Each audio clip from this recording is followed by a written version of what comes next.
বোনেরা সহ খুবই মনোযোগ দিয়ে কথাগুলি শুনবেন। আপনি যেই বাড়িতে বধূ হয়ে এসেছেন, এই শাশুড়ি আপনার জন্য পরীক্ষা, এই শ্বশুর আপনার জন্য পরীক্ষা, এই দেবর আপনার জন্য পরীক্ষা, এই ননদ আপনার জন্য পরীক্ষা, এই স্বামীটাও আপনার জন্য পরীক্ষা। এই যুবক, আপনি যেই মেয়েটাকে বিয়ে করে বধূ বানিয়ে এনেছেন, এই স্ত্রী আপনার জন্য পরীক্ষা, আপনার মা আপনার জন্য পরীক্ষা, আপনার বাবা আপনার জন্য পরীক্ষা, আপনার ভাই বোনেরাও আল্লাহর পক্ষ থেকে আপনার জন্য পরীক্ষা। পরীক্ষা। আপনার অনাগত যে সন্তান দুনিয়াতে আসবে, এটাও আপনার জন্য পরীক্ষা। বলে হুজুর, সন্তান কি করে পরীক্ষা হয়? বলে দিয়ে যাই, বাংলাদেশে বহু সন্তান আছে, বহু যুবক আছে বিবাহ করার পরে স্বামীকে স্ত্রীকে ডিভোর্স দিয়ে দেয় বাচ্চা পেটে, অথবা বাচ্চা সহ মেয়েটাকে ডিভোর্স দিয়ে দিল। বাংলাদেশে বহু পুরুষ আছে ওই ডিভোর্সি মেয়ের সন্তানদেরকে দেখাশোনা করে না, ভরণ পোষণ দেয় না, খাবার দাবার দেয় না। বহু আছে। একটা দুইটা বললে ভুল হবে, হাজারে হাজার বললেও ভুল হবে, লাখে লাখে, হাজার হাজার বললেও ভুল হবে, লাখে লাখে পরীক্ষায় পড়েছে সে।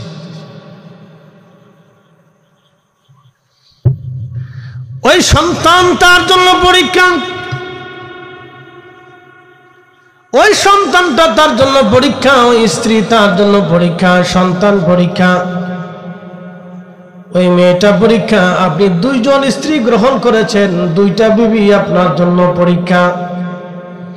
দুই বিবির গর্ভ থেকে সন্তান এসেছে, এই সন্তানটাও আপনার জন্য পরীক্ষা। দুই বিবিকে এক চোখে দেখতে হবে, দুই বিবির সন্তানদেরকে এক চোখেই দেখতে হবে।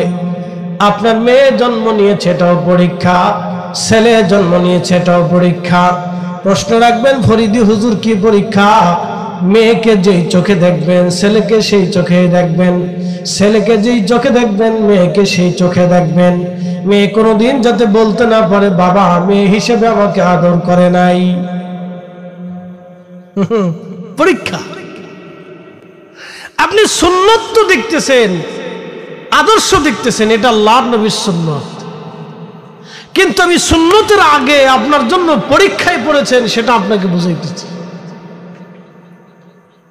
আপনি আল্লাহ রাসূলের সুন্নত তো মানবেনই, মেনে চলতেই হবে, এ বিকল্প কোনো রাস্তা নাই। কিন্তু আল্লাহ যে আপনাদের পরীক্ষার ভিতরে ফেলাইছে এটা আমি আপনাকে বুঝাইতেছি, এটা পরীক্ষা।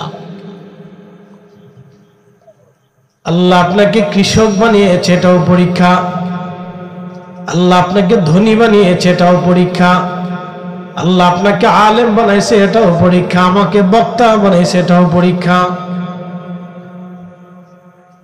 কারণ সবাই তো আমার মতো কণ্ঠ দেয় নাই, আবার অন্য যারে যেইভাবে কণ্ঠ দিছে আমারও সেইভাবে দেয়নি। একজনকে অনেক বেশি এলেম দিছে, আমারও সেটা দেয় নাই। আবার আমারও যতটুকু দিছে আল্লাহ আরেকজনকে ততটুকু দেয় নাই।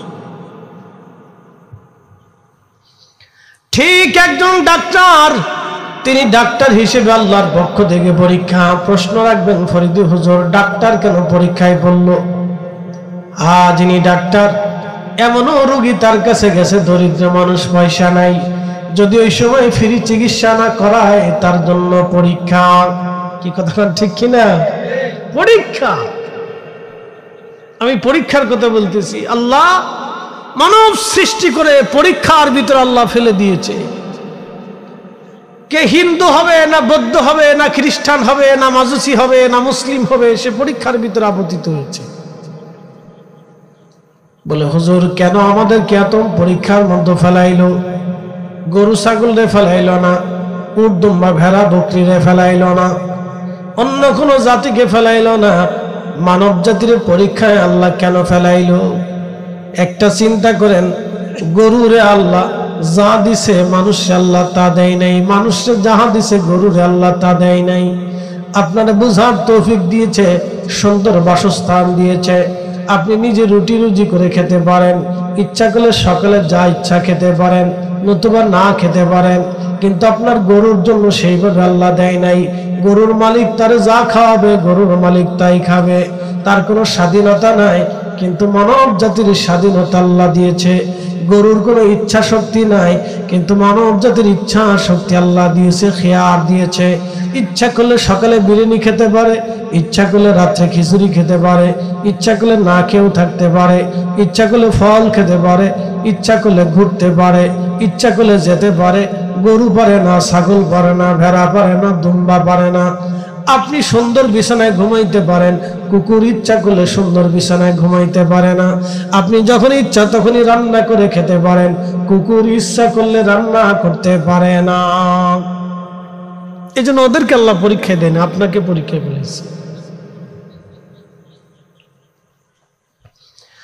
মিরার খিলবাসী আল্লাহ বললেন, আমি দুনিয়াতে মানব সৃষ্টি করলাম, আল্লাযী খালাকাল মাউত, মৃত্যু সৃষ্টি করলাম, আল হায়াত, জীবন সৃষ্টি করলাম, লিয়াবলুয়াকুম, পরীক্ষা করব। আমি কি পরীক্ষা? আইয়াকুম আহসানু আমালা, উত্তম আমল কে করবে, ভালো কাজ কে করবে, কে ভালো আমল করবে, সেটা আমি পরীক্ষার জন্য ফেলাইছি।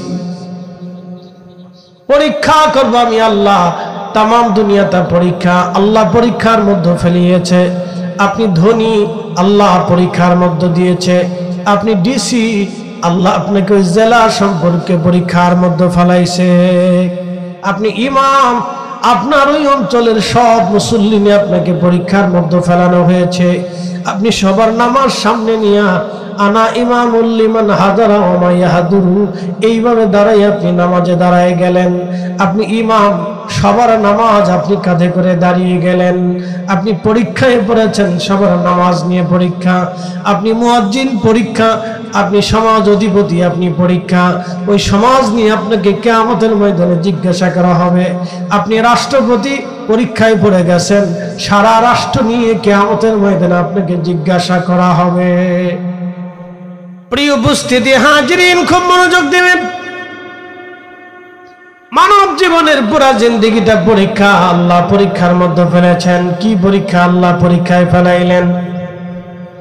আল্লাহ দুনিয়াতে সৃষ্টি করে আল্লাহ রাব্বুল আলামিন সূর্য জমিন বানাইয়া, আসমান জমিন বানাইয়া পৃথিবীটা আল্লাহ বসবাস উপযোগী করে দিয়েছেন। পৃথিবীর মতো এত সুন্দর বসবাস উপযোগী আর কোন গ্রহ আল্লাহ উপগ্রহ বানান নাই। দুনিয়াটাকে আল্লাহ এত সুন্দর করে বসবাস উপযোগী করেছেন। পৃথিবীটাকে আল্লাহ এত সুন্দর করে বসবাস উপযোগী করেছেন। শোনেন, সুন্দরবনের বাঘেরা যদি একসাথে সাতক্ষীরা দিয়ে, খুলনা দিয়ে, ওই বাগের হাট দিয়ে ওই অঞ্চলে হামলা করত, তো মানুষে কোথায় পলাইতো বলেন তো? পালানোর রাস্তা খুঁজে পাইত না।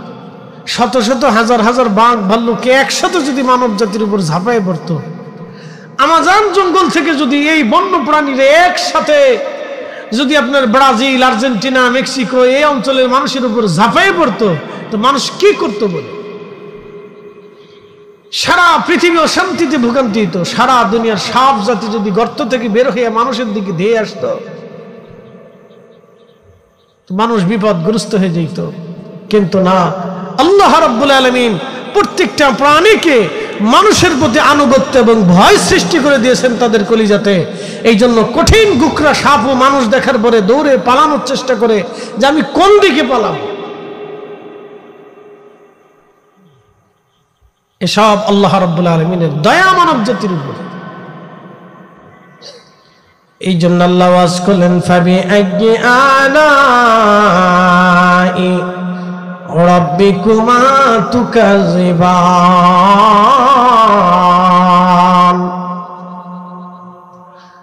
রব্বুল আলামিন বললেন, হে মানুষ আর জিন, আমি আল্লাহর দেওয়া এমন কোন কোন নিয়ামত আছে তুমি অস্বীকার করবা? তুমি বলো আমি আল্লাহর দেওয়া এমন কোন কোন নিয়ামত আছে তুমি অস্বীকার করবে, বলো।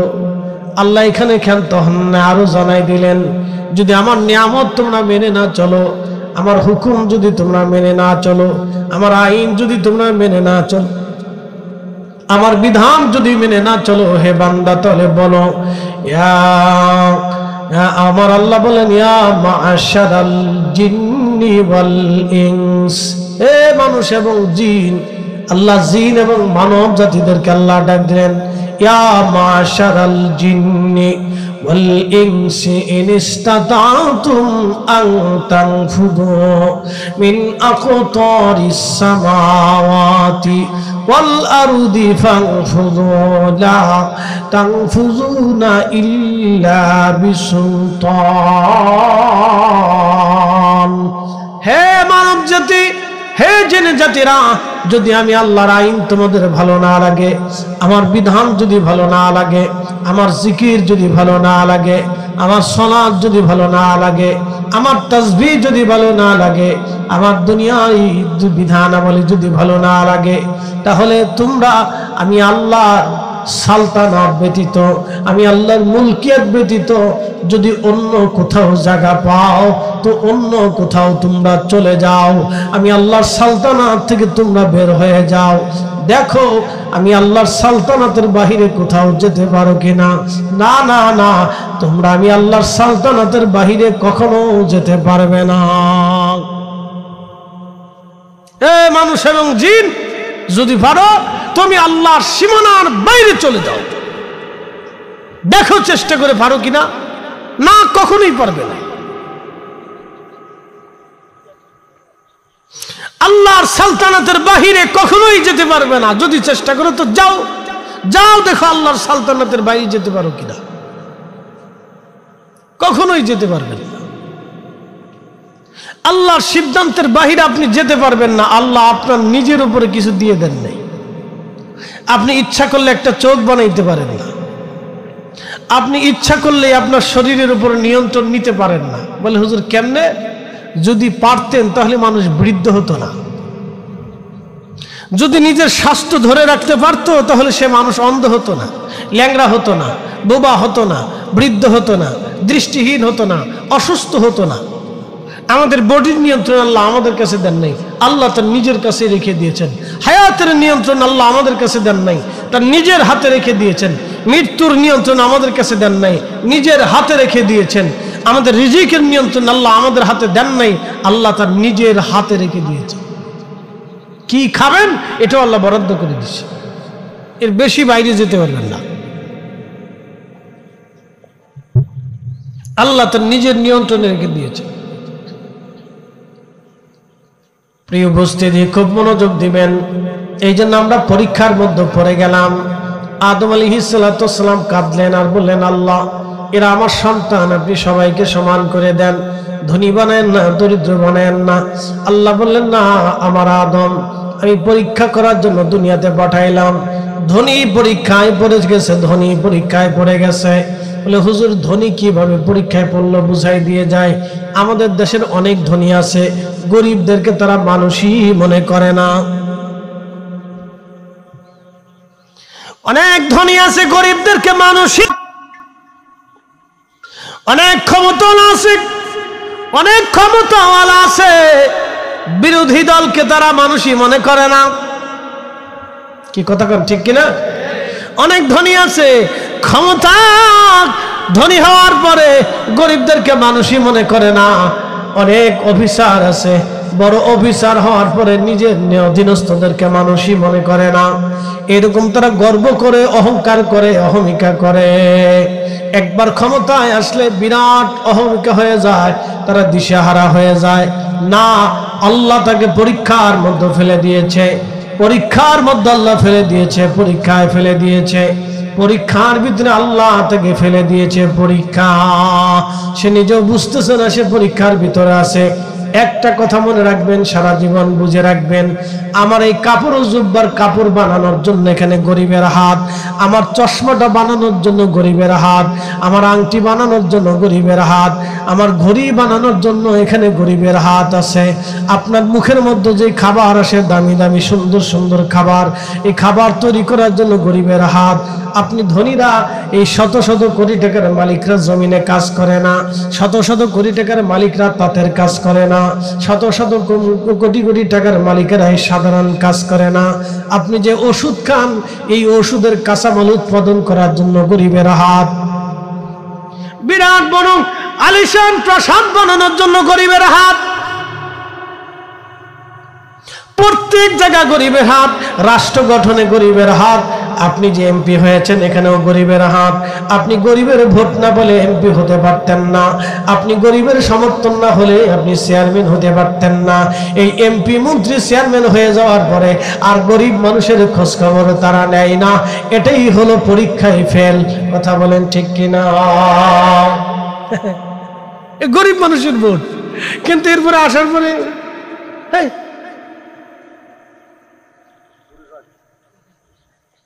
ইস শয়তান হাসে গো, বাপরে বাপ, ও তো আমার স্মৃতি চিটা।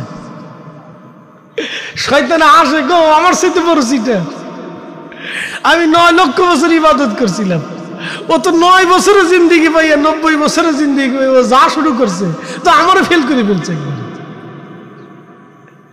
قل أعوذ برب الناس ملك الناس إله الناس من شر الوسواس الخناس الذي يوسوس في صدور الناس من الجنة والناس।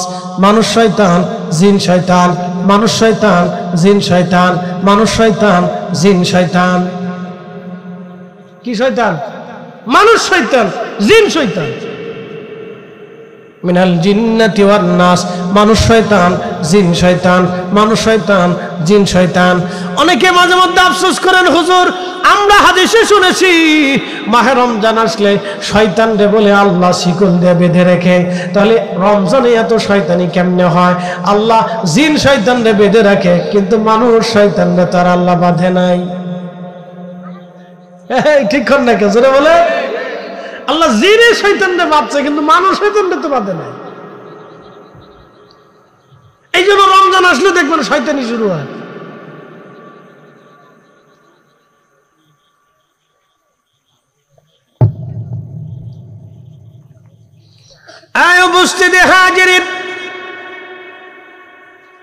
খুবই মনোযোগের সাথে শুনবেন। গ্রাম থেকে একটা ছেলে চলে গেল বিদেশে, অনেক টাকার মালিক হলো, আর গ্রামে আসে না। গরিব মানুষ দেখে না, খোঁজ খবরে নেয় না। ও বান্দা আল্লাহর পক্ষ থেকে পরীক্ষায় পড়ে গেছে। তুমি ধনী, তোমার গ্রাম সম্পর্কে তুমি কেন খোঁজ খবর নেও নাই? গ্রাম থেকে চলে গেছে, ধনী হয়ে গেছে বিদেশে যাইয়া, অথবা ঢাকা গেছে, বড় ব্যবসা করে ধনী হয়ে গেছে, অথবা লেখাপড়া করে ডিসিএসপি হয়ে গেছে। গ্রামগঞ্জের আর খোঁজ খবর নেই না, গ্রামের খোঁজ নেই, বেটার টাইম নেই। পরীক্ষায় পড়ছে সে, অনেক বড় পরীক্ষা। আপনি রাত্রিবেলা খেয়ে ঘুমাইলেন, আপনার প্রতিবেশী ক্ষুধার্ত খেয়ে না খেয়ে ঘুমাই গেল, আপনি পরীক্ষায় পড়ে গেলেন, সর্বনাশ। আপনার বাড়ির পাশে মানুষ দরিদ্র, অসুস্থ, চিকিৎসা হয় না, পয়সা পায় না, ডাক্তার দেখাইতে পারে না, আপনি আলিশান প্রাসাদের মধ্যে ঘুমান, আপনি পরীক্ষায় পড়ে গেছেন। আপনি পরীক্ষায় পড়ে গেলেন, এগুলি পরীক্ষা। এই জন্য খুব মনোযোগ দিবেন। আল্লাহ দুনিয়ার ভিতরে আপনাকে আমাকে পরীক্ষার মধ্যে ফেলে দিয়েছে, আমরা পরীক্ষার মধ্যে আপতিত হয়েছি।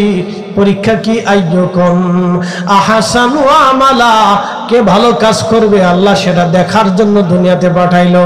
কে কত ভালো আমল করে, কে কত ভালো আমল করে, কে কত ভালো আমল করে, কে কত ভালো আমল করে। আপনার আল্লাহ জমির মালিক অনেক বানাইছে, আল্লাহ পরীক্ষার মধ্যে ফেলে দিয়েছে। আপনার এক টুকরো জমি আল্লাহ দেয় নাই, তাও আপনার পরীক্ষায় ফেলে দিয়েছে। হুজুর জমি নেই, তা আমি কেমনে পরীক্ষায় পড়লাম? আপনার যে জমি নাই এটাই পরীক্ষা। আল্লাহ দেখতেছে আপনি ধৈর্য ধরতে পারেন কিনা, এর উপরে সন্তুষ্ট হন কিনা। শোনেন, আপনাদেরকে বলি, অনেক গরিব মানুষ আছে মাঝে মধ্যে আফসোস করে, আরে আমার যদি এই 500 কোটি টাকার মালিক হইতাম তাহলে এই গ্রামের মানুষের খালি দান করতাম। আফসোস করে, কিন্তু সে জানে না যে সে 500 কোটি টাকার মালিক হলে সে জালিম হয়ে যেত, ফেরাউন হয়ে যেত। কারণ ফেরাউন আগে কি করত বলেন তো? ফেরাউনের আগে কাজ কি ছিল? খয়রাতি ছিল, খয়রাতি। খয়রাতির থেকে সে কি হইলো জানেন? ফেরাউন কি করলো? বাদশা কেমনে হইলো? তার দোস্তর নাম ছিল হামান। হামান আর ফেরাউন দুই দোস্ত মিলিয়ে আগে খয়রাতি ছিল, মাঠে ঘাটে কাজ কারবার করে খাইত। তো কোনো কাজ কারবার নাই, তারা কি করলো জানেননি? গোরস্থানে চাকরি নিল। কোন জায়গা? গোরস্থানে চাকরি নিছে। গোরস্থানের মাটি মুটি খুঁজে যা পাইতো তা হইতো, নালি না খেয়ে থাকতো। দেখেন, একটু ভালো করে বুঝবেন, গোরস্থানের কর্মচারী ওর জিন্দিগি থেকে বুঝে যান যে সবাই আল্লাহ সম্পদ দেয় না, সবাই আল্লাহ ক্ষমতা বানায় না, সবাই আল্লাহ ইজ্জত দেয় না। কেন দেয় না? সবাই করে কিছু কিছু মানুষ আছে যদি ক্ষমতা পাইতো তাহলে একবারে দুনিয়া আন্ডার করে ফেলতো, জালিম হয়ে যেত, চেঙ্গিস খান হয়ে যেত। হ্যাঁ, চেঙ্গিস হয়ে যেত। চেঙ্গিস খান ক্ষমতা পাইয়া 4 কোটি মানুষ মেরে ফেলল।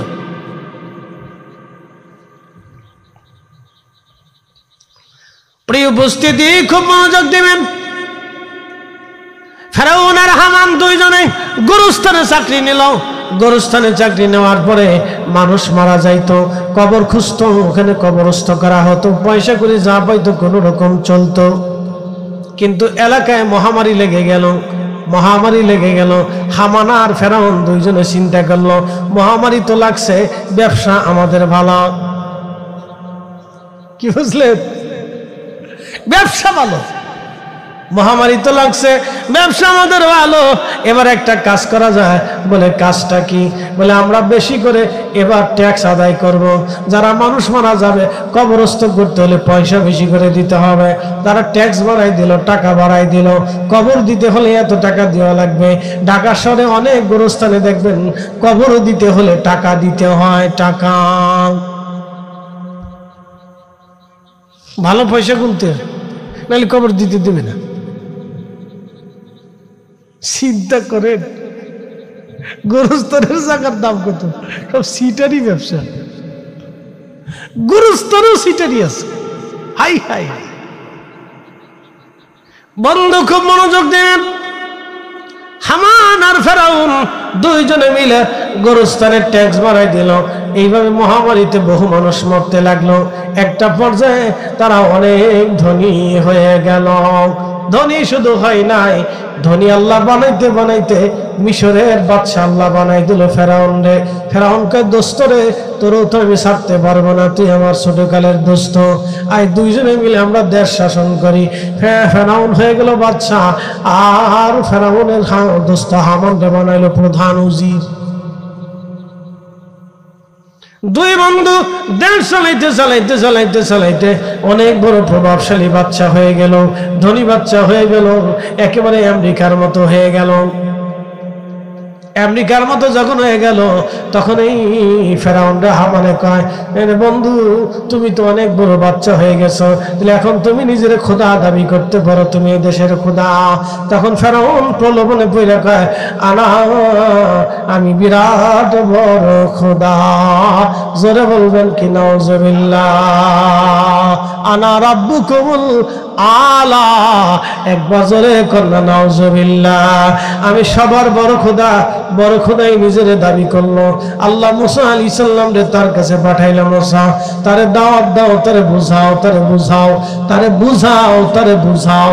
আল্লাহ কিন্তু হঠাৎ করে ফেরাউন রে একেবারে পানির মধ্যে চুবায় মারে নাই।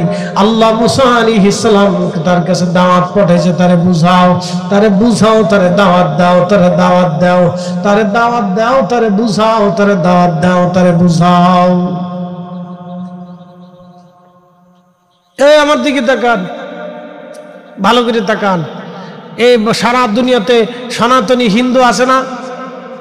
আল্লাহ ইচ্ছা করলে পুরা হিন্দু গ্রাম আগুন দিয়ে পুরে ভূমিকম্প দিয়ে ধ্বংস করে দিতে পারতেন না? তো করেন না কে? পরীক্ষা দেখি। তাহলে আমি 60 বছর হায়াত দিছি, দেখি 100 বছর হায়াত দিয়েছি, দেখি 100 বছরে সে আমার দিকে ফিরে আসে কিনা। আল্লাহ জানে তার ভবিষ্যৎ কি হবে, তারপরেও আল্লাহ সুযোগ দিয়ে রাখছে যাতে কিয়ামতের ময়দানে বান্দা বলতে না পারে, রব তুমি তো আমার সুযোগ দাও নাই, আমি যদি সুযোগ পাইতাম তো আমি মুসলমান হইতাম।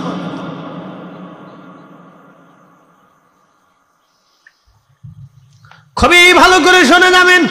এখন প্রশ্ন রাখতে পারেন ফরিদে হুজুর, তাহলে যারা একবারে জন্মগতভাবে একবারে পাগল হয়, জন্মগতভাবে যারা পাগল হয়, শিশুকালে যারা মারা যায়, এবং পৃথিবীতে এমন অঞ্চল আছে যেই অঞ্চল একেবারে উপজাতি এলাকা, যেখানে কখনো কালেমার দাওয়াত পৌঁছায় নাই, জঙ্গলে তারা বাস করে, আফ্রিকাতে আছে, আমাজনে আছে, পৃথিবীর বড় বড় দেশের বড় বড় জঙ্গলগুলিতে এখনো উপজাতি আছে, তারা সভ্যতার ছায়া এখনো পায় নাই, তাদের কাছে এখনো কালেমার দাওয়াত পৌঁছায় নাই।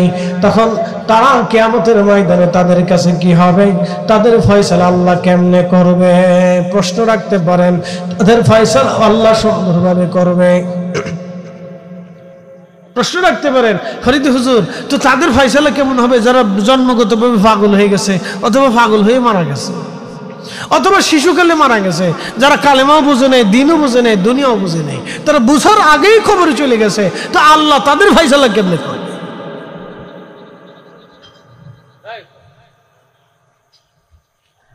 হ্যাঁ মুসল্লিরা বসে পড়ো, বসে পড়ো, মুসল্লি বালা চুপচাপ খাড়া খাড়া ওয়াজ হতেছে। মারহাবা কর, না না একসাথে বলেন, জোরে বলেন মারহাবা। ওরা আজকে শুনবে, কালকে ওরা মাহফিল করবে, আমরা মেড ইন কবর। কি কথা কন না, গো টু কবর, কবর আমরা সব কবরে চলে যাবো। আশেপাশে গোরস্থান আছে, জোরে বলেন আছে? বয়স কত? গোরস্থানের বয়স কত? কত বছর হবে? কত? 100, 200, আরো বেশি না? সর্বনাশ, মাশাআল্লাহ। তো 300-400 বছর আগের কবর, তো 300-400 বছর আগের গোরস্থান এখানে। বলেন তো 400 বছর আগে যারা কবর দিয়েছিল তার কবরের পাশে কয়জন দাঁড়ায়? কেউ আছে? নেই। তো ঠিক আগামী 100 বছর পরে আপনাদের কবরের পাশেও দাঁড়ানোর কেউ নাই। ঠিক 200 বছর পরে আমার কবরের পাশে দাঁড়ানোর কেউ নেই। তো কে দাঁড়াবে? ওই জগতে আপনার আপন কে হবে? কে সেই দিন আপনাকে তরাবে? তিনিই তরাবে, তিনি দেখতে আসবে, তিনি টেনে নেবে, তিনি কাছে নেবে, তিনি পরিচয় দিবে, তিনি বলবো রব আমার উম্মত, তিনি বলবো আল্লাহ আমার উম্মত মাফ করে দেন, আল্লাহ সে গুনাহ করছে, আমার উম্মত মাফ করে দেন, আমি তোর হাত ধরেছি আপনি ক্ষমা করে দেন, আল্লাহ আমি তোর মাফ করে দিয়েছি আপনি মাফ করে দেন। তিনি রাহমাতুল লিল আলামিন, তিনি রাহমাতুল লিল আলামিন, তিনি হাবিবুল্লাহ, তিনি শাফিউল মুজনিবিন। ওই নবীর গোলামি আমাদের করে যেতেই হবে। হাত উঁচা করে বলেন ঠিক না বেঠে? মিরের খেলবাসী, রাঙ্গুনিয়াবাসী, খুবই মনোযোগের সাথে শুনবেন বাবাজি আমার। তো এই সমস্ত মানুষের কিভাবে আল্লাহ কিয়ামতের ময়দানে সালিশ করবে, বিচার করবে? যে সমস্ত বাচ্চারা উপযুক্ত হওয়ার আগে, বালিগ হওয়ার আগে মারা গেল, ওরা আল্লাহর আদালতের সামনে দাঁড়িয়ে যাবে। যে সমস্ত পাগলগুলি আল্লাহ পাগল অবস্থায় দুনিয়ার থেকে চলে গেল, ওরাও আল্লাহর সামনে দাঁড়িয়ে যাবে।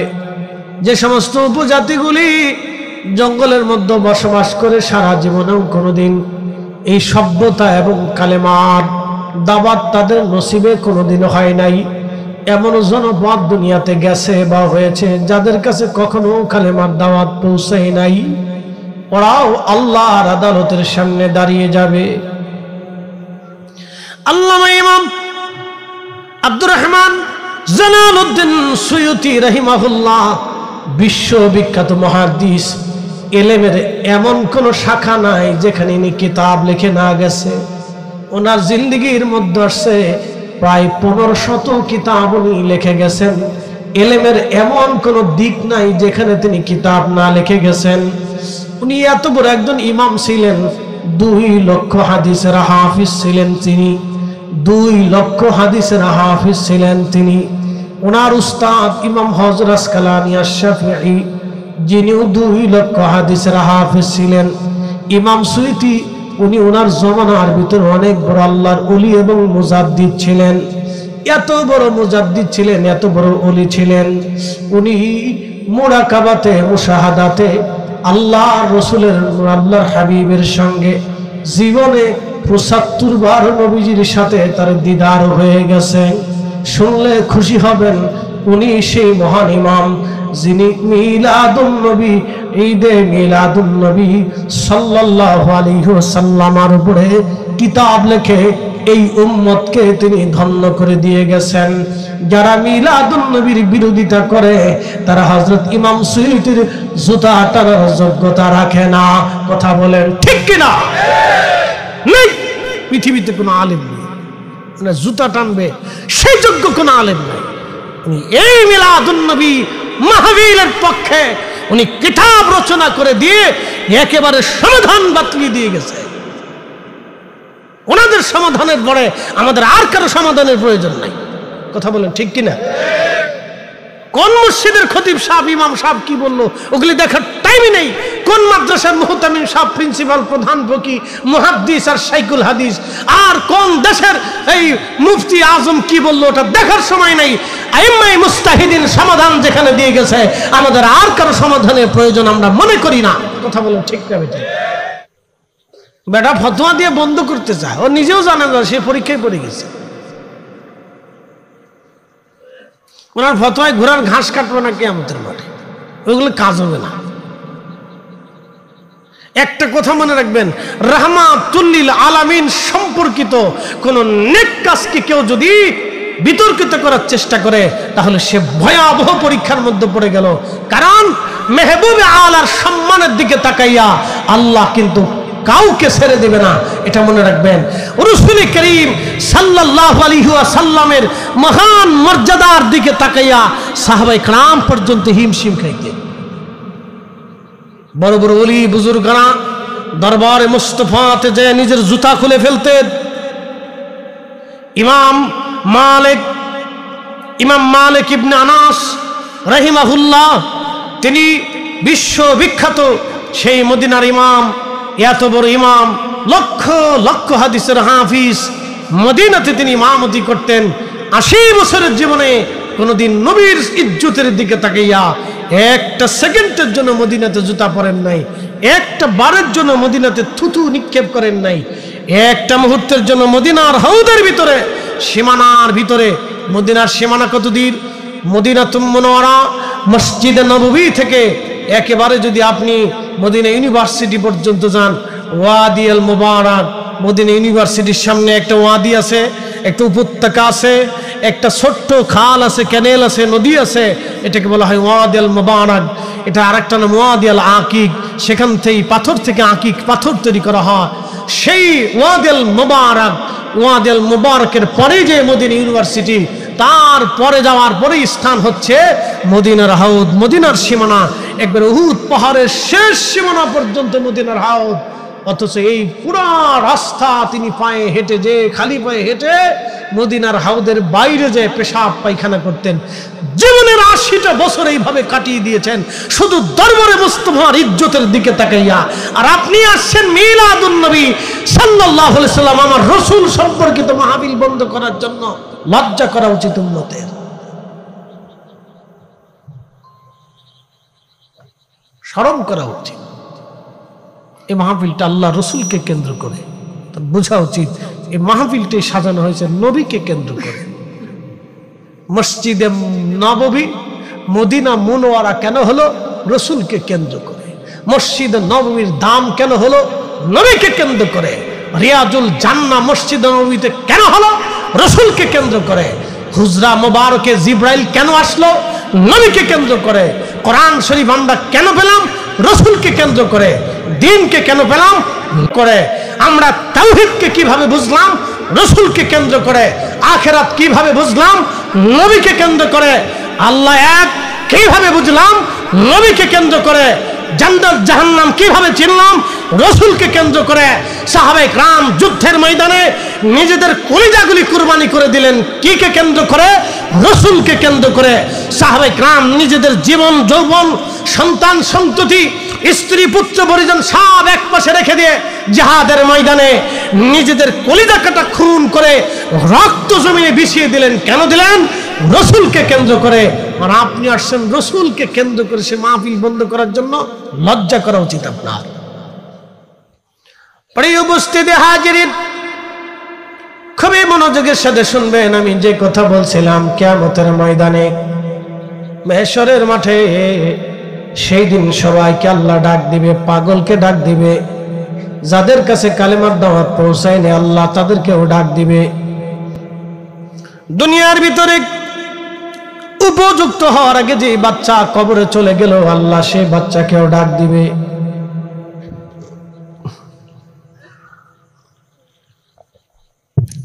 সেই বাচ্চাটাকে ডাক দিয়েও আল্লাহ পাক এদেরকে এক জায়গা করবেন। এক জায়গা করে আমার রব ডাক দিবে, হে বান্দারা, হে শিশু বাচ্চা, হে আমার বান্দা, তুমি কেন দিন মানো নাই, কেন আমি আল্লাহ মানো নাই? তখন ওই রুহুটা ওই বান্দা ডাক দিয়ে বলবে, আল্লাহ আমি উপযুক্ত হওয়ার আগে, বালেগ হওয়ার আগে দুনিয়ার থেকে আমি চলে আসছিলাম আল্লাহ, তখন আমি দিন দুনিয়া ধর্ম কালেমা ঈমান তাওহীদ রিসালাত আমি বুঝি নাই আল্লাহ। যদি আমি বালেগ হতাম আর দিন কালেমা তাওহীদ রিসালাত আমি বুঝতাম তাহলে আমি মেনে মেনে আসতাম। আল্লাহ বলবেন দাঁড়াও। পাগলকে আল্লাহ ডাক দিবে, হে আমার বান্দা, তুমি কেন আমার দিন মানো নাই, কালেমা তাওহীদ রিসালাত মানো নাই, কারণ কি? সেই দিন ওই বান্দা ডাক দিবে, রব্বুল আলামিন, তুমি আমার পাগল বানাইছিলা, আমি মস্তিষ্কহীন ছিলাম, বুদ্ধি জ্ঞান আমার লোভ ছিল, আমি জানতাম না। যদি আমি পাগল না হতাম তাহলে অবশ্যই তাওহীদ রিসালাত কালেমা দিন মেনে চাসতাম। আল্লাহ বলবেন তুমিও দাঁড়াও। এরপরে যে সমস্ত মানুষের কাছে কখনো কোনোদিনও কালেমার দাওয়াত পৌঁছাই নাই আল্লাহ তাদেরকে ডাক দেবে, হে বান্দারা, তোমরা কেন দিন মানো নাই? সেই দিন তারা বলবে, রব্বুল আলামিন, আমাদের কাছে কখনো কোনোদিনও কোনো সময় কালেমার দাওয়াত পৌঁছাই নাই আল্লাহ। আমাদের মাঝে যদি কালেমার দাওয়াত পৌঁছাইতো রব্বুল আলামিন, তাহলে অবশ্যই আমরা দিন মেনে আসতাম। কখনোই কোনো সময় আমাদের মাঝে সেই দাওয়াত কেউ নিয়ে আসে নাই।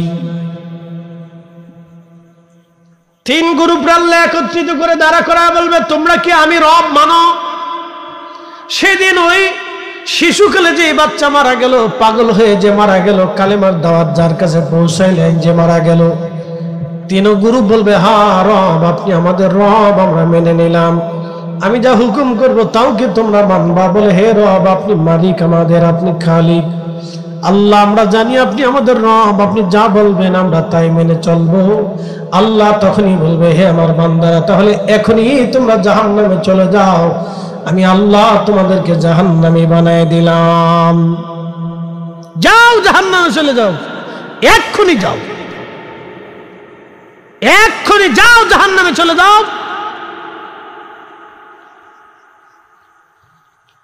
ওই সময় এই তিন গ্রুপ বান্দা পরীক্ষার মধ্যে পড়ে গেল। একসাথে বলবেন আল্লাহু আকবার।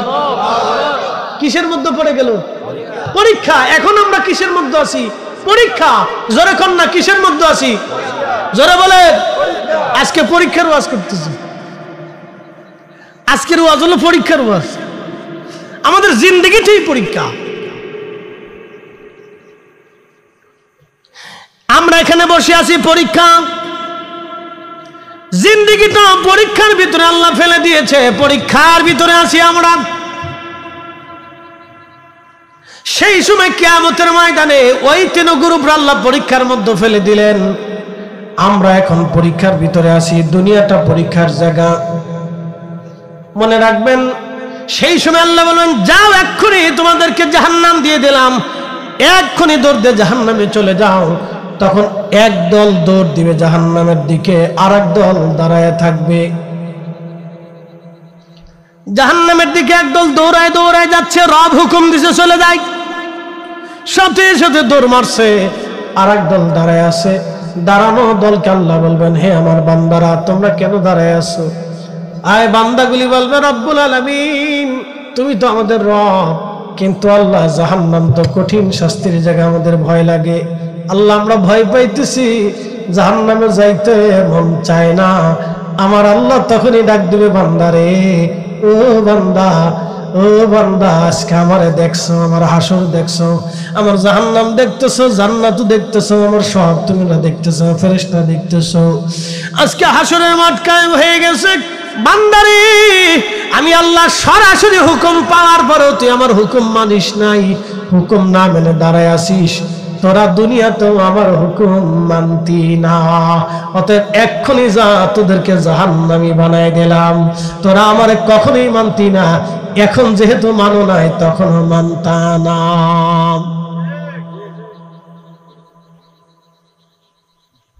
আল্লাহ বলবে যাও, গেট আউট, জাহান্নামে চলে যাও।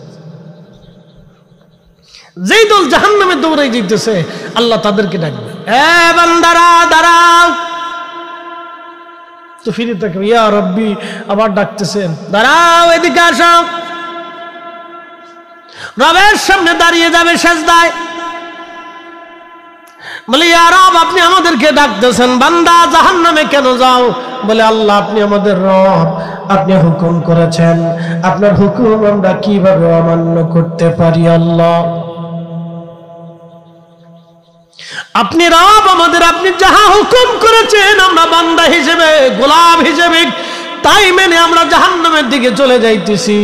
আমার আল্লাহ ডাক দিবে, বান্দারে তোমাদের পরীক্ষায় তোমরা পাশ করেছ, তোমরা আজকে হাসরের ময়দানে যেহেতু আমার হুকুম মেনেছ, দুনিয়াতেও তোমরা আমার হুকুম মানতা, যাও তোমাদেরকে আমি জান্নাতি বানাই দিলাম, ক্ষমা করে দিলাম, তোমরা জান্নাতে চলে যাও, জাহান্নামে যাওয়া লাগবে না। তারা পরীক্ষায় পাস, আজান হয়েছে নামাজ পড়লেন না, পরীক্ষায় ফেল, রোজা আসলো রোজা রাখলেন না, পরীক্ষায় ফেল, সুদের কারবারি আসলো সুদ খাইলেন, পরীক্ষায় ফেল, ঘুষ সামনে আসলো ঘুষ খাইলেন, পরীক্ষায় ফেল, অন্যের জমি মেরে দিলেন, পরীক্ষায় ফেল, মিথ্যা কথা বললেন, পরীক্ষায় ফেল, গীবত করলেন, পরীক্ষায় ফেল, অন্য মানুষের ক্ষতি করলেন, পরীক্ষায় ফেল করলেন, স্ত্রীর হক আদায় করলেন না, পরীক্ষায় ফেল করলেন, বাচ্চাদের হক আদায় করলেন না, পরীক্ষায় ফেল করলেন, এতিমের হক আদায় করলেন না, পরীক্ষায় ফেল করলেন, মসজিদের হক আদায় করলেন না, পরীক্ষায় ফেল করলেন, প্রতিবেশীর হক আদায় করলেন না, পরীক্ষায় ফেল করলেন, ভিখারি এসে হাত বাড়ায় ভিক্ষা চাইলো দিলেন না, পরীক্ষায় ফেল করলেন।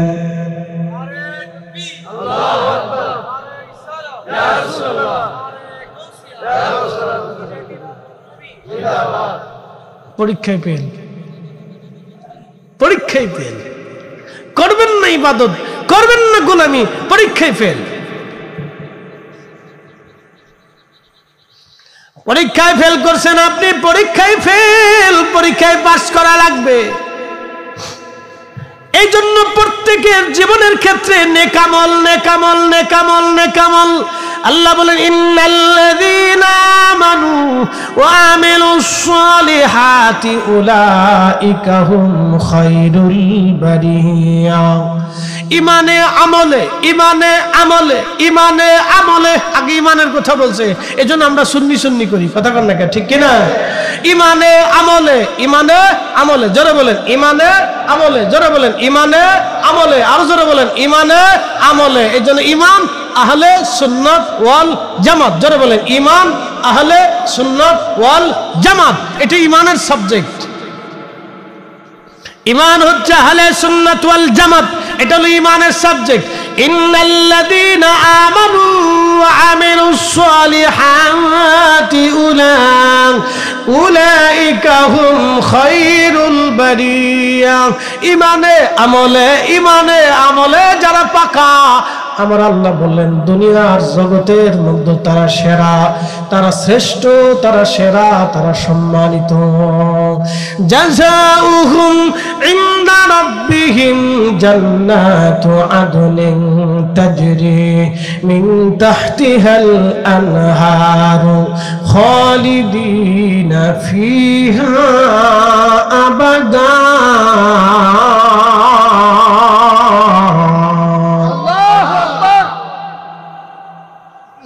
কখনো তোমাকে যদি ভুলি, হেদায়েতের আলো জেনে নিয় কাছে তুলি। কখনো তোমাকে যদি ভুলি, হেদায়েতের আলো জেনে নিয় কাছে তুলি। ঠাই দিও প্রিয়তম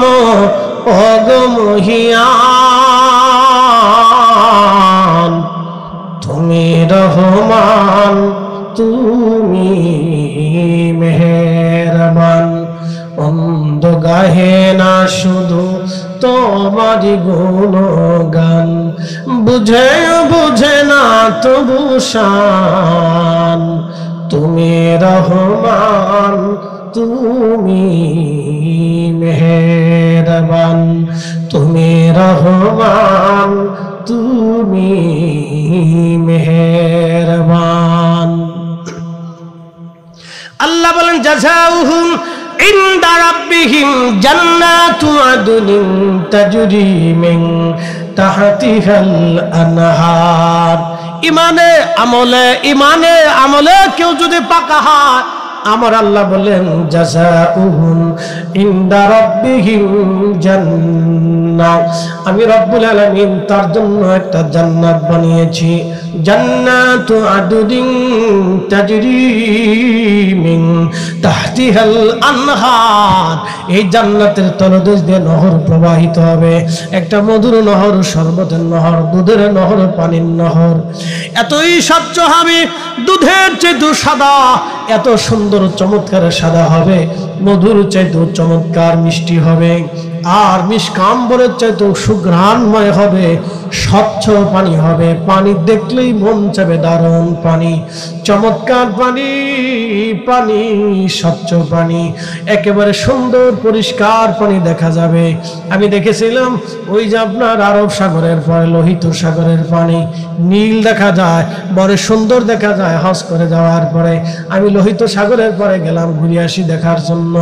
লোহিত সাগরের পরে যাওয়ার পরে দেখি চমৎকার পানি, নীল পানি, বড় পরিষ্কার পানি, খুবই সুন্দর, পৃথিবীর সুন্দর সুন্দর হ্রদে নীল নদের পানি বড় স্বচ্ছ পানি, ঝর্ণার পানি বড় স্বচ্ছ পানি, খুবই পরিষ্কার পানি, চমৎকার দেখা যায়। হায় হায় হায়, এই আল্লাহর জান্নাতের ভিতরে এমন স্বচ্ছ পানি দেখা যাবে, খুব চমৎকার। আল্লাহ পাক রব্বুল আলামিন বললেন ওই পানির নহরের নিচে হবে স্বর্ণ মণিমুক্তা দিয়ে নির্মিত, 2 পাশটা স্বর্ণ দিয়ে বানানো হবে, এবং তার পান পাত্র জমররদ জহরত দিয়ে সুন্দর করে বানানো হবে।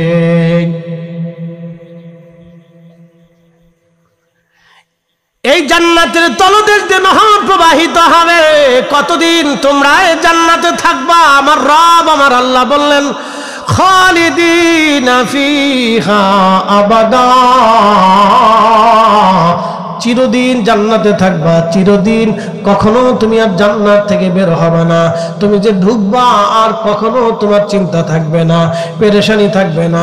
দুনিয়াতে চিন্তা আছে, আপনার স্ত্রীর কি হলো, বিদেশে চলে গেলে চিন্তায় থাকে আমার স্ত্রীর কি অবস্থা, আমার বাচ্চারা কেমন আছে, মার শরীর স্বাস্থ্য কেমন আছে, বাজার সদাই আসলো কিনা, 16 টাকার ঘরে ঢুকলো কিনা, অ্যাক্সিডেন্ট হলো কিনা, অসুখ বিসুখ হলো কিনা, ডাক্তার পেলো কিনা। দুনিয়াতে পেরেশানির জায়গা, শুধু পেরেশানি আর পেরেশানি, শুধু পরীক্ষার পরীক্ষার জায়গা দুনিয়া।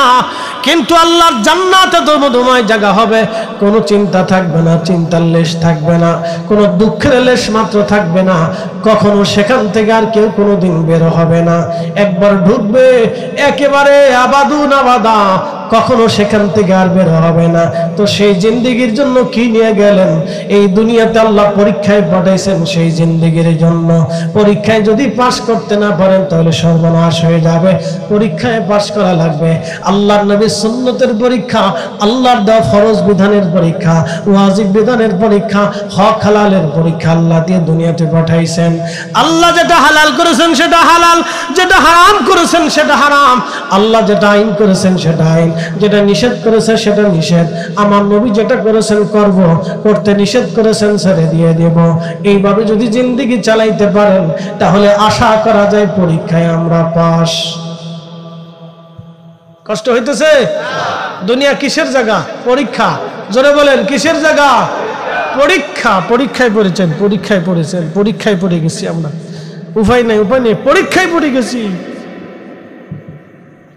অনেক বড় পরীক্ষার ভিতরে পড়ে গেছি, পাস করতে হবে। এই জন্য সিলেবাস কমপ্লিট করেন। বলে হুজুর সিলেবাস কি? আল্লাহর কোরআন, রাসূলের সুন্নাত, এই দুইটা হচ্ছে জিন্দেগির অনেক বড় সিলেবাস। কমপ্লিট করতে থাকেন, কমপ্লিট করে নি সিলেবাস, নইলে মুশকিল আছে, অনেক বড় মুশকিল, বাঁচার রাস্তা নেই। বলেন মৃত্যু থেকে কেউ বাঁচতে পারে? একসাথে বলেন পারে? আমেরিকার প্রেসিডেন্ট পারবে? রাশিয়ান প্রেসিডেন্ট পারবে? চাইনিজ প্রেসিডেন্ট পারবে? পৃথিবীর কোনো নামি দামি প্রেসিডেন্ট কেউ পারবে না। পৃথিবীর বড় বড় সেনাবাহিনীর গ্রুপ তারাও পারবে না।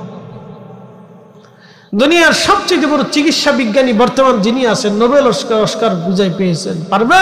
পারবে না, পারবে না, কেউ পারবে না, সম্ভব না। তো আল্লাহর সাথে কেমনে যুদ্ধ করবেন বলেন তো? বলে হুজুর আল্লাহর সাথে মানুষ কিভাবে যুদ্ধ করে? হ্যাঁ, আপনি যখন হাইয়া আল্লাহ সালাহ বলার পরে মসজিদে না যায়, দোকানে বসে বসে চা খান, বিড়ি টানেন, তখনই আপনি আল্লাহর সাথে যুদ্ধ করতেছেন। যখনই আল্লাহ সুদ হারাম করে দিয়েছে আর আপনি সুদ খাচ্ছেন, তখনই আপনি আল্লাহর সাথে যুদ্ধ করতেছেন। যখনই আল্লাহ হারাম ঘুষ নিষেধ করে দিয়েছে, তখন আপনি সেটা খাচ্ছেন, তখনই আপনি আল্লাহর সাথে যুদ্ধ করতেছেন। যখনই অন্যের জমি আপনি জোরপূর্বক খাচ্ছেন, দিচ্ছেন না বুঝিয়ে, অন্যের টাকা নিয়েছেন মেরে, দিচ্ছেন না বুঝিয়ে, তখনই আপনি আল্লাহর সাথে যুদ্ধ করতেছেন। বলে মানুষ আল্লাহর সাথে যুদ্ধ করে? হ্যাঁ, যুদ্ধ করে।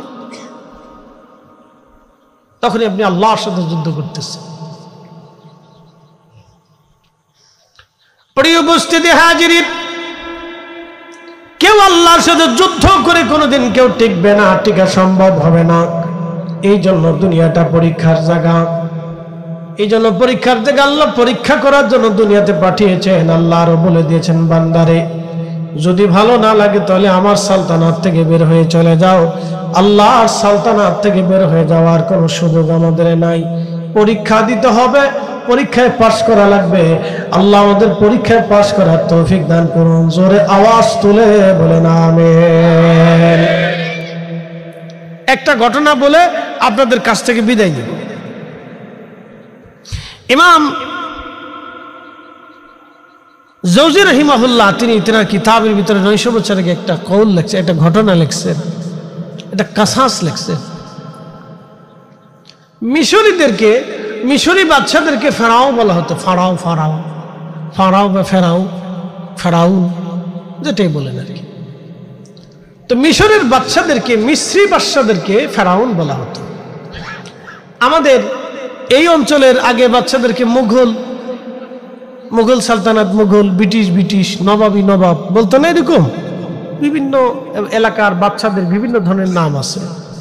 যেমন উসমানীয় সালতানাতকে উসমানীয় বলা হতো, এরপরে সেলজুকদেরকে সেলজুকি বলা হইতো, উমাইয়াদেরকে উমাইয়া বলা হইতো, আব্বাসীয়দেরকে আব্বাসী বলা হতো, ফাতিমীয়দেরকে ফাতিমি বলা হইতো। এরকম বিভিন্ন সাম্রাজ্যের নাম আছে। তো আগের যুগের মিশরের বাচ্চাদেরকে ফেরাউন বলা হতো। মনোযোগ দেন। তো এই মিশরি বাচ্চাদের জমানাতে একটা রেওয়াজ ছিল। রেওয়াজ হলো, এই বাচ্চারা খুব জুলুম জালিমবাজ ছিল, খুব জালিম ছিল আগে থেকে। মিশরি বাচ্চা এই যারা শুয়োরের গোশত খাইতো তাদেরকে ছেড়ে দিত, যারা খাইতো না তাদেরকে মেরে ফেলত। তো মিশরে জানতে পারলো একটা এলাকাতে এক মহিলা তার 60টা সন্তান নিয়ে তারা পাক্কা ঈমানদার। ফেরাউন তাদেরকে ধরে নিয়ে আসছে। ফেরাউন ধরে আনার পরে ফেরাউন যখন তাদেরকে ধরে নিয়ে আসছে, তখন ওই মহিলার 7টা সন্তান সহ মহিলাকে বলা হলো, তোমরা শুয়োরের গোশত যদি খাও তোমাদেরকে ছেড়ে দেব। মহিলা বলল না, আল্লাহ যেটা হারাম করেছে, আল্লাহ যেটা হারাম করেছে সেটা আমরা কখনোই খাবো না। একসাথে বলবেন আল্লাহু আকবার। না, জোরে জোরে জোরে জোরে। কে হারাম করেছে? কে হারাম করেছে? আল্লাহ হারাম করেছে, আমি খাবো না। কে হারাম করছে? শুয়োরের গোশত কে হারাম করেছে? সুদের গোশত কে হারাম করেছে? ঘুষের গোশত কে হারাম করেছে? অন্যের টাকা মাইরে দিয়া, অন্যের জমি সম্পদ মাইরে দিয়া গোশত কে হারাম করেছে? কি কুকুরের গোশত কে হারাম করেছে? কোন তফাৎ নাই, বুঝে পারি যাবে। আল্লাহ হারাম করেছে, আমি খাবো না। তো ফেরাউন বলল, যদি খাও তো তোমরা আমি প্রাসাদ বানাই দিব, প্রাসাদ তৈরি করে দিব, 12 বিল্ডিং বানাই দিব, আর তোমাদেরকে মাসিক মাসিক করে রাজকোষ থেকে অর্থ দিব। মহিলা বলল, তাও হবে না। ছেলেদেরকে বলল, তোমরা খাও। বলে না, আল্লাহ যেটা হারাম করেছে সেটা আমরা খাবো না। 7টা ছেলে। ফেরাউন বলল তাহলে সোজা আঙ্গুলে ঘি উঠতো না, ঘির ভিতরে সোজা আঙ্গুল দিলে উঠে না, তা আঙ্গুল একটু বাঁকা করতে। কেমনে বাঁকা করব? মহিলাকে সামনে দাঁড়া করানো হলো, মহিলার ছেলেদেরকে দাঁড়া করানো হলো, বলা হলো তোমরা যদি খাও তো তোমরা বেঁচে যাবে, আর যদি না খাও আমি মেরে ফেলবো। মহিলার যে বড় ছেলেটা ছিল জিজ্ঞেস করলো তুমি তো সবার বড়, তোমাকে দিয়ে শুরু করি, তুমি কি শুয়োরের গোশত খাবা নাকি খাবা না? যদি খাও তাহলে তোমাদের ভিতরে একজনও যদি খায় আমি তোমাদের সবাইকে ছেড়ে দিব এবং সবাইকে আমি প্রসাদ বানিয়ে দেব। বলল না, আল্লাহ যেটা হারাম করেছে সেটা আমি খাবো না। ফেরাউন বলল সোজা আঙ্গুলে যেহেতু ঘি উঠবে না তাহলে তাকে ধরে নিয়ে আসো। ধরে আনা হলো। শোনেন কিভাবে তাকে মারা হলো। সর্বপ্রথমে তার একটা আঙ্গুল কেটে ফেলে দেওয়া হলো। বলল না, খাবো না। এইভাবে 10টা আঙ্গুল তার কাটা হলো, তার হাত কেটে ফেলে দেওয়া হলো, তার চোখ উঠিয়ে ফেলে দেওয়া হলো, তার কান কেটে ফেলে দেওয়া হলো। ধীরে ধীরে তার অঙ্গ প্রত্যঙ্গগুলি কেটে ফেলে দিয়ে তাকে হত্যা করা হলো। সে ধীরে ধীরে জীবন দিল কিন্তু ঈমান দিল না। চিৎকার মেরে বলেন আল্লাহু আকবার। শাস্তিটা বুঝতে পারতেছেন? ধীরে ধীরে কাটছে, একটা একটা একটা একটা একটা একটা করে কাটতে কাটতে কাটতে কাটতে পুরো বডি কেটে ফেলছে। খাই নাই। মেজো ছেলেটাকে ধরে আনছে, খাবা? মা কিন্তু স্থির, মা তখন স্থির, মার চোখে পানি নেই, হবে না। এবার মেজো ছেলেটাকে ধরে আনা হলো। বিরাট বড় কড়াইয়ের ভিতরে তেল ঢেলে দিয়ে আগুন ধরিয়ে গরম করা হলো। গরম করার পরে এই ছেলেটাকে বলা হলো তুমি কি শুয়োরের গোশত খাবে? ছেলেটা বলল না বাচ্চা, জীবন যাবে, আল্লাহ যেটা হারাম করেছে সেটা আমি কখনো খাবো না।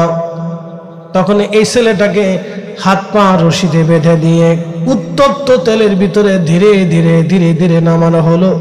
পা থেকে পুড়তে পুড়তে পুড়তে পুড়তে পুরা শরীরটা ভাজি হয়ে গেল। তারপরও এই ছেলেটা ঈমান দেয় নাই। 3 নম্বর ছেলেটাকে ডেকে আনা হলো। বাকি 6 ভাইগুলি বসে বসে দেখতেছে, বাকি ভাইরা দাঁড়ানো আছে, মা দাঁড়ানো আছে। 3 নম্বর ভাইটাকে ডাকা হলো, তুমি কি শুয়োরের গোশত খাবে?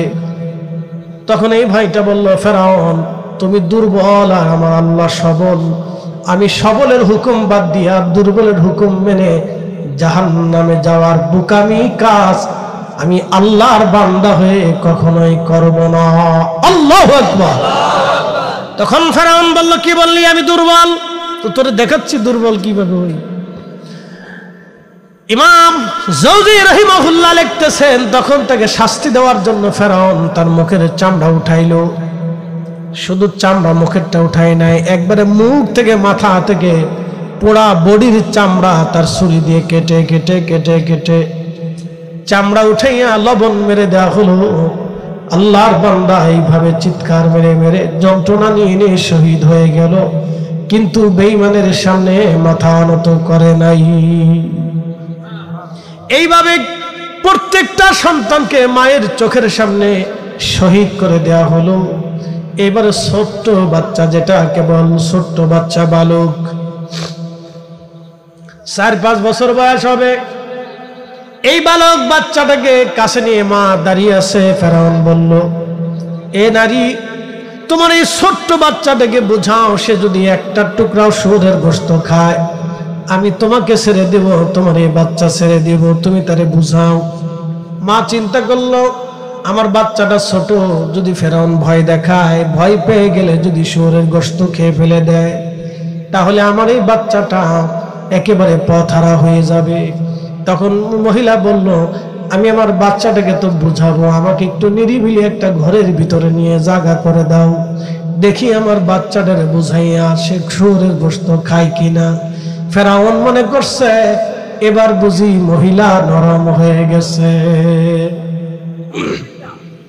মহিলা তার কোলের বাচ্চা বালক বাচ্চাটাকে হাতে করে ধরে নিয়ে চলে গেল রুমের ভিতরে নিয়ে বাচ্চাটার সামনে নিয়ে বলল, বেটা আমার, কলিজার টুকরা সন্তান আমার, তোমার চোখের সামনে তোমার 6টা ভাই আল্লাহর পথে শহীদ হয়ে গেছে।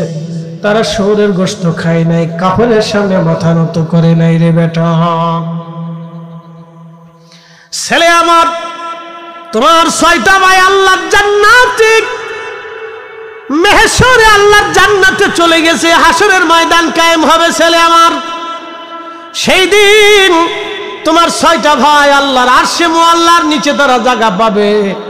কলিজার টুকরা ছেলে আমার, তুমি যদি আজকে শহরের গোশত খাও বেটারে, তাহলে কিয়ামতের ময়দানে তুমি হবা জাহান্নামী, আমার বাকি 6টা সন্তান হবে জান্নাতি।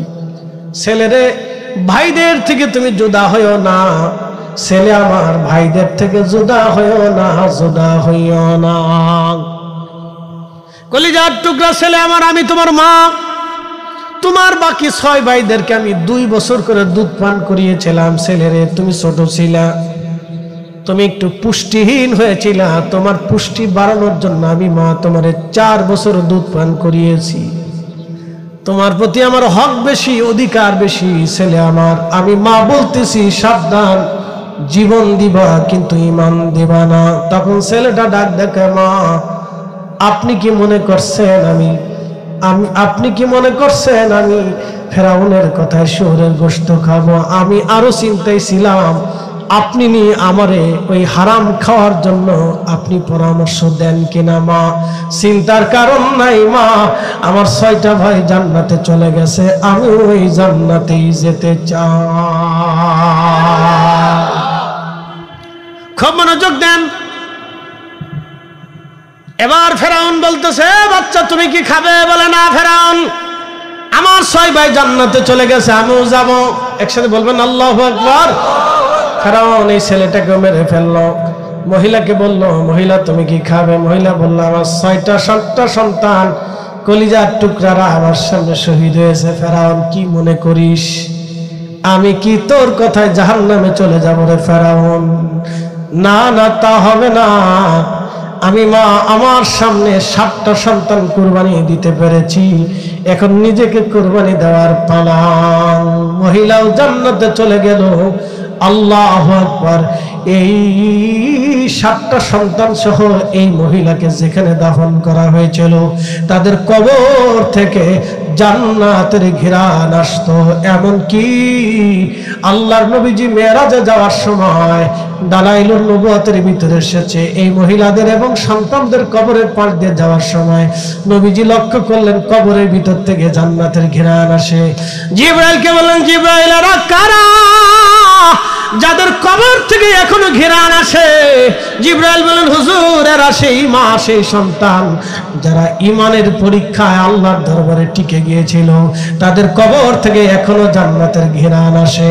একবার জোরে বলা যাবে কি আল্লাহু আকবার।